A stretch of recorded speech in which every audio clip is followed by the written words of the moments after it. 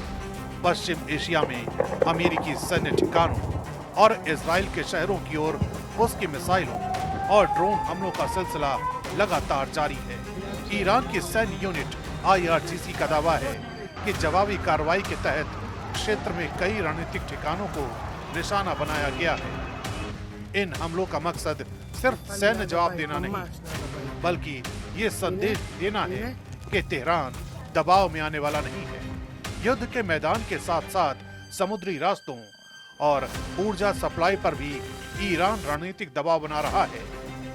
खास तौर पर स्ट्रेट ऑफ हॉर्मुज़ को लेकर दी जा रही चेतावनियां दुनिया की चिंता बढ़ा रही हैं, क्योंकि ये वही रास्ता है जहां से वैश्विक तेल आपूर्ति का बड़ा हिस्सा गुजरता है। यही नहीं, ईरान ये साफ मैसेज दे रहा है कि जंग भले ही अमेरिका और इजराइल ने शुरू की, लेकिन ये खत्म कैसे होगी इसका फैसला सिर्फ ईरान के पास है।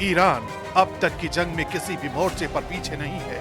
जिस तरह उसने अमेरिका और इजरायली वायुसेना के हमलों का सामना किया, ठीक उसी तरह ईरान की सेना ने अमेरिका और इजराइल को जल, थल और आसमान में छकाया है। 28 फरवरी से अब तक ईरान पश्चिम एशिया में Bahrain, Qatar, UAE, Kuwait, Saudi Arab, Jordan, Iraq में अमेरिकी सैन्य बेस को निशाना बना चुका है। यही वजह है कि ये युद्ध अब सिर्फ सैन्य टकराव नहीं, बल्कि ऊर्जा, व्यापार और वैश्विक शक्ति संतुलन की लड़ाई में बदलता दिखाई दे रहा है।